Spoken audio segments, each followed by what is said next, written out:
Lord dear family, प्रभु यीशु के पवित्र वचन पर मनन करेंगे। प्रभु आपको छुएगा और आपकी समस्याओं को हटाएगा। हम प्रभु यीशु मसीह के चेहरे को निहारेंगे और उसका तेजोमय चेहरा आपके ऊपर प्रकट होगा। आप मेरे साथ पढ़िए आज के पोर्शन को, नीति वचन 3 अध्याय और उसका 34 वचन। लिखा है, ठट्टा करने वालों का वह निश्चय ठट्टा करता है, परंतु दीनों पर अनुग्रह करता है। प्रभु आपके वचन पर पढ़े जाने पर आशीष हो। जो बच्चे सुन रहे हैं उन सब पर आशीष हो। शांति की आशीष, भलाई की आशीष, चंगाई की आशीष, तरक्की की आशीष। सब कहे आमीन। कमेंट बॉक्स में लिखे आमीन। प्रभु तेरा धन्यवाद हो। वचन बताता है, ठट्टा करने वालों का परमेश्वर निश्चय ठट्टा करता है ना। यानी ठट्टा क्या होता है, कैसे ठट्टा किया जाता है ना। ठट्टा आप समझ रहे हैं मेरी बात को। इंग्लिश में लिखा, he mockers but he give his favour to humble people. यानी कि जो ठट्टा इस तरह होते हैं जो घड़ी घड़ी हंसते हैं और सारी बातों पर हंसते हैं, है ना। मतलब एक जैसे एक्सीडेंट हो जाता है किसी का तो लोग हंसने लगते हैं, या फिर किसी का बच्चा कुछ गड़बड़ हो जाए तो लोग हंसने लगते हैं, है ना। मतलब बहुत सारी चीज़ों में लोग ठट्टा करते हैं। प्रभु ने इस बात को सुना और देखा और पूरे ब्रह्मांड से कह दिया कि ठट्टा करने वालों पर ठट्टा किया जाएगा, या जो ठट्टा करते वो एक दिन ठट्टा बन जाएंगे। जैसे लोग एक दूसरे पर हंसते हैं, वचन कहता है एक दिन उन पर हंसा जाएगा। अब आपके सामने फैसला है, आपको कैसा व्यवहार करना है, आपको किस तरह का अपना बर्ताव रखना है। ठट्टा करने वाला या फिर ठट्टा करवाने वाला, है ना। आपको अपना किस तरह का व्यवहार करना है। ये ऐसे मतलब आप समझो कि परमेश्वर ने सारा कुछ आपके हाथों में ही छोड़ दिया है, सारी बातें आपके वश में कर दी है। मुझे याद है कि एक दिन एक परिवार रोता बिलखता आया प्रार्थना में और कई लोग उस पर हंस रहे थे। मैंने पूछा, वाई आर यू लाफिंग। उन्होंने कहा, भाई ये परिवार हर जगह दुष्टात्मा दुष्टात्मा बोलता रहता है, तंत्र मंत्र भूत प्रेत बोलता रहता है। क्या सारी दुनिया में इनके लिए तंत्र मंत्र हो गए। मैंने कहा, आप हंसिए मत, इनकी प्रॉब्लम को समझने दो, इनकी प्रॉब्लम को देखने दो। जब तक किसी को पेन नहीं होगा, दर्द नहीं होगा, वो बताएगा नहीं कि मुझे दर्द है। और फिर वो दुआ की गई। वो परिवार उस दिन से सेफ है, सुरक्षित है, आनंदित है। परमेश्वर ने इस बात को नोट किया होगा, है ना। परमेश्वर ने इस बात को नोट किया होगा, परमेश्वर ने इस बात को देखा होगा।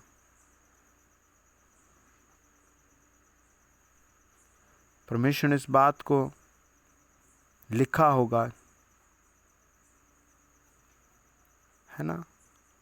परमेश्वर ने इस बात को संपूर्ण तरीके से वॉच किया होगा। वचन साफ कहता है, ठट्टा करने वालों का वह निश्चय ठट्टा करता है। परंतु दीनों पर अनुग्रह करता है। एक बहुत बुजुर्ग व्यक्ति थे। एक दिन वो बेचारे अपनी शॉप से, दुकान से उतर रहे थे और उनकी मिठाई की दुकान थी, उनका पैर फिसल गया और जो आसपास खड़े लोग थे सब वीडियो बना रहे थे। जवान भी हंसने लगे। बहुत मुश्किल से एक भाई ने उनको उठाया। परमेश्वर ने इस बात को नोट किया होगा। आपको हृदय से लगाव होना चाहिए, मन से इच्छा होनी चाहिए कि मैं किसी की मदद करूंगा, चाहे वो आपका परिवार है, आपका पिता है, आपकी माँ है, या आपका बड़ा भाई, छोटा भाई है, या फिर आपके शत्रु ही क्यों ना है। एक बहुत जवान लड़का था और बहुत पटे से कपड़ों में वो एक होटल रेस्टोरेंट में खाना खाने गया, शायद होटल ही था वो। तो वहाँ के लोगों ने उसे देख करके बहुत अच्छा स्वागत नहीं किया उनका, और वो एक सीट पर बैठा, उन्होंने उठाया, फिर दूसरी पर बैठा, वहाँ से भी उठाया, फिर तीसरी पर से वो बैठा और खाया पिया उसने। और जब वो जाने लगा तो जो पास में खड़ा वेटर था उसको उसने कुछ पैसे एक्स्ट्रा दिए और कहा कि मैंने ये तुम्हें स्पेशल दिए हैं। उस आदमी ने पूछा क्यों? उसने कहा रख लो। उसने रखे। वो गया और अपनी पत्नी को दवाई दिलाई। फिर आते हुए उस आदमी ने उसको देखा और उसके सामने वो हाथ जोड़कर कहने लगा, आपने मुझे एक्स्ट्रा पैसे क्यों दिए? बोला, जब तू मुझे इधर से उधर खड़ा कर रहा था, फ़ोन पर तेरी बीवी दवाई के लिए रो रही थी, मैं सुन रहा था। वो आदमी बहुत रोया और उसने कहा, मैं आज के बाद किसी के साथ ऐसा व्यवहार नहीं करूँगा। अगर आप किसी को जीत सकते हैं, नया जीवन दे सकते हैं, तो वो है प्रेम। वो क्या है? प्रेम। परमेश्वर का प्रेम है ना। एक पुलिस वाला अलग विचारों का होता है, एक आर्मी वाला अलग विचारों का होता है, एक साधु महात्मा अलग विचारों का होता है। आप भी एक ऐसे विचारों के व्यक्ति होने चाहिए, एक अलग दृष्टिकोण के व्यक्ति होने चाहिए, जिसके हृदय में प्रेम भरा हो, जिसके मन में शांति का विचार भरा हो, जिसके हृदय में दूसरों के लिए साहस भरा हो, है ना। Praise the Lord, hallelujah. आपके मन में दोष लगाने की आत्मा नहीं होनी चाहिए। आपके पास बार बार अपनी सासू माँ पर, अपनी माँ पर, अपने पिता पर चिल्लाने वाला हृदय नहीं होना चाहिए। उनके लिए बेटर सोचने वाला होना चाहिए, है ना। आपने लास्ट टाइम अपने माँ बाप को कब कपड़े दिलाए? आपने लास्ट टाइम अपनी सासू माँ को कब कहीं घुमाया? आपने लास्ट टाइम कब गरीबों के लिए कुछ किया? आपने लास्ट टाइम कब प्रभु को 10% भेजा? आपने लास्ट टाइम क्या किया? आपको रिमेंबर होना चाहिए। परमेश्वर का वचन बताता है, एक सेवक था पौलुस, वो बहुत डीपली अपनी बातों को याद रखता है। वो अपनी बातों को बहुत समझदारी से बोलता है। वो बहुत गंभीरता से अपनी बातों को बताता है। सब भूल जाते हैं लेकिन वो नहीं भूलता। वो एक एक बात को याद रखता अच्छे से। वो संपूर्ण रीति से समझदार हो गया। वो संपूर्ण रीति से बोलता है। वो बोलता है, जब हम वचन को गहराई से समझते हैं। प्रेरितों के काम 9 अध्याय, उसका 4 और 5 वचन। प्रेरितों के काम 22 अध्याय, उसका 7 और 8 वचन। प्रेरितों के काम 26 अध्याय, उसका 11, 14, 15। गलातियों 1 अध्याय 13 वचन। गलातियों 1 अध्याय 23 वचन। गलातियों 4 अध्याय 29 वचन।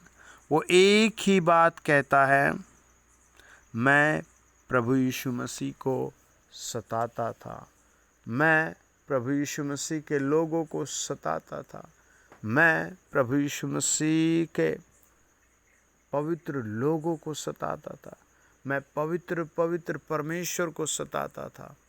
उस बात को रिमेंबर करता है। अगर आप वचन को ध्यान से पढ़ें, प्रेरितों के काम 19 अध्याय 11 वचन, हालेलुया। दूसरा कुरिन्थियों 12 अध्याय 12 वचन, हालेलुया। पौलुस के कपड़े को छू कर लोग चंगे हो रहे थे। आमेन, आमेन, आमेन। दुष्टात्मा उनकी आवाज़ सुनकर भाग रही थी, हालेलुया।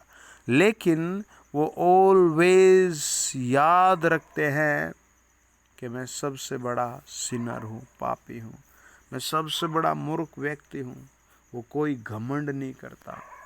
यिर्मयाह 13 अध्याय 9 वचन कहता है, घमंडी के मन में अहंकार उमड़ता रहता है। आप अपने हृदय में प्रभु यीशु मसीह को मांगे।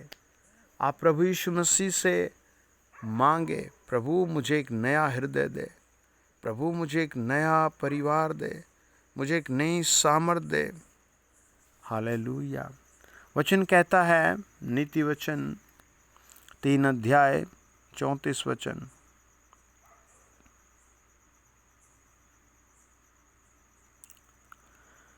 ठट्ठा करने वालों का वह निश्चय ठट्ठा करता है, परंतु दीनों पर अनुग्रह करता है ना। हालेलुया। ठट्ठा कितना अलग वर्ड है, हालेलुया। आपने अपने जीवन में बहुत बार पढ़ा होगा, सुना होगा। आमेन, आमेन। बाइबल में बहुत बार लिखा है। दानियल की पुस्तक एक बात बताती है कि दानियल ने बहुत खुशी के साथ एक जश्न मनाया और सब लोगों ने जी भर कर ड्रिंक की, शराब पी। आप देखते होंगे लोग जब बच्चा पैदा होता है तो ड्रिंक, किसी की शादी हो तो ड्रिंक, शराब पिएंगे। अगर किसी के घर में कोई अच्छा काम हो गया, घर बन गया, रिश्ता हो गया तो ड्रिंक, शराब पिएंगे। किसी के मकान बन गए तो ड्रिंक, कोई मर गया तो ड्रिंक, 13वीं है तो ड्रिंक। और वो इस तरह का माहौल क्रिएट करके रखते हैं, है ना। वो इस तरह का माहौल क्रिएट करके रखते हैं। दानियल 5 अध्याय में यही किया उन लोगों ने। शराब पी, परमेश्वर की निंदा करने लगे, परमेश्वर के खिलाफ बोलने लगे, परमेश्वर को कुछ भी कहने लगे जो उनके मन में आया। वो बोलते चले गए, वो बोलते चले गए। उन्हें समझा ही नहीं कि हम क्या कह रहे हैं, किससे कह रहे हैं, हम किसके विषय में बात कर रहे हैं। आज ऐसा ही तो हो रहा है। वचन बताता है, दानियल 5 अध्याय 2 वचन, दाख मधु पीते पीते बेलशस्सर ने आज्ञा दी कि सोने चांदी के जो पात्र मेरे पिता नबूकदनेस्सर ने यरूशलेम के मंदिर में से निकाले थे, उन्हें ले आओ कि राजा अपने प्रधानों, रानियों और रखेलियों समेत उनमें पिए। वो ऑलरेडी बहुत पी चुका है। यही तो हो रहा है। एक नशा है, दूसरा नशा और करो, तीसरा नशा करो, अलग अलग दवाइयाँ नशे की लो। एक जगह में मित्र के घर मीटिंग करने गया, वहाँ बहुत सारे लोग आए। मैं दुआ के लिए कहा सब हाथ उठाओ, और परमेश्वर ने मुझ पर प्रकट किया कि एक आदमी यहाँ बहुत ज़्यादा खांसी की दवाई पीता है। और मैंने आवाज़ ज़रूर कहा जाए। जैसे मैंने उसके ओर हाथ करके दुआ किया, दुष्ट आत्मा कह रही थी कि उस दवा के अंदर नशे होता है, नशा। मैं इसीलिए उसे बार बार पीने के लिए आग्रह करती हूँ, इसीलिए मैं उसे बार बार पिलाती हूँ, इसीलिए हम उससे पीते हैं। कहाँ कहाँ क्या क्या चीज़ें ढूंढते हैं। कफ की मेडिसिन बच्चों के लिए, जवानों के लिए, बुजुर्गों के लिए इसलिए बनाई गई कि उन्हें सांस लेने में या अच्छी तरह बेनिफिट हो। लेकिन दुष्ट आत्माओं ने, दुष्ट लोगों ने उसमें भी नशा ढूंढ लिया। अब इन लोगों ने ऑलरेडी पी रखी है, और पीने के बाद वो क्या कर रहे हैं, सोने चांदी के बर्तन मंगा रहे हैं। क्या करें? ताकि पिए, है ना। क्या किया उन्होंने? नुकसान उठाया। क्या किया उन्होंने? अपना राजपाट गवाया। क्या किया उन्होंने? सब कुछ खो दिया। परमेश्वर का वचन कहता है, उसी दिन उस राजा का राजपाट उससे छीन लिया गया। ऐसे लोग अलग अलग जगहों पर मूवमेंट करते हैं, ठट्ठा करते हैं। होशे 7:5 कहते हैं, हमारे राजा के जन्मदिन में हाकिम दाख मधु पीकर चूर हुए, उसने ठट्ठा करने वालों से अपना हाथ मिलाया। है ना, ठट्ठा करने वालों से हाथ मिलाया। प्रभु का वचन आपको रोकता है बेफिजूल किसी बुजुर्ग की, जवान की, गरीब की, बहन की, अपने जूनियर सीनियर की मत ठट्ठा उड़ाइए, दीन होकर काम कीजिए। हालेलुया। जब आप दीन होते हैं, परमेश्वर आप पर बड़ा अनुग्रह करता है। वचन बताता है, नीति वचन 3:34 ठट्ठा करने वालों का वह निश्चय ठट्ठा करता है, परंतु दीनों पर अनुग्रह करता है ना। दीन होना बहुत अच्छी बात है। परमेश्वर के सामने नरम दीन होना बहुत अच्छी बात है, बहुत खुशी की बात है। प्रभु ने कहा जो दीन होता है मैं उस पर अनुग्रह करता हूँ। है ना, कितनी अच्छी बात है। हालेलुया कि आप दीन हैं और प्रभु आप पर अनुग्रह कर रहा है। आप अपने स्वभाव को, बातचीत को बहुत नरम दीन रखें। हालेलुया। परमेश्वर का वचन कहता है, जब हम अय्यूब की पुस्तक पढ़ते हैं,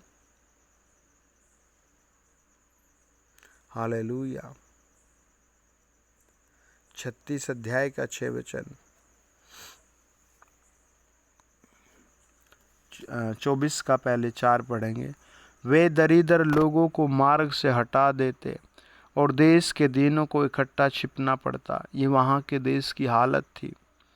कहीं आपके घर की तो नहीं हो गई, आपके पड़ोस की तो नहीं हो गई।